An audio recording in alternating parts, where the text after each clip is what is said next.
Здравейте! Днес ще ви покажа нещо, което съвсем наскоро открих. За тези от вас, които ме познават, аз съм Иво от Tactic.bg и търсех решение на един проблем. Как мога да си отварям кашоните с нещо малко, компактно, което да ми стои на ключодържателя? Имаше най-различни решения, включително на Opinel, може би вие ги знаете, дори по-добре от мене, включително си поръчах от Temu, от AliExpress едни ножчета, мънички, но по една или друга причина не ме устройваха, докато не попаднах на ето това нещо. Това е JB Tactical, полска фирма. Има няколко продукти, те са основно специализирани в до лекарската помощ, първа помощ, но имат и други интересни продукти. Това ножче е автомат, както може да видите. Затваря се с две ръце, доста е натегнато. Има карабинер, който е доста практичен, може да видите. Това, което мога да кажа, че е изключително леко, затова тук ще ви покажа и колко тежи. И сега ще ви разкажа и за размерите и функциите на това нещо. Вау! 25 грама. Много тежко е. Нощчето е проектирано за хората, боравещи с дясна ръка. Защото ако сте от 10% леваци в света, ще имате проблем.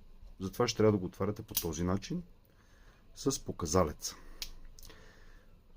Ножчето е затъпено в единия край, но е предвидено да ползвате тази част, която е заострената. Стоманата е 7CR13, неръждавейка. Не знам колко ще издържи. Компактният му размер е цели 6 см в сгънато състояние. Малко по-малко от 11 в разгънато.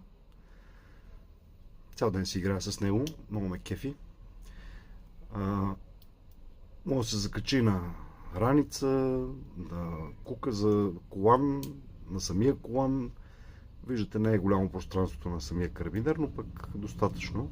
Може да се закачи на всеки First Aid Kit с моле, което е практично. Това, за което е измислено, е да реже връзки, паракорд, въжета и други подобни неща при нужда.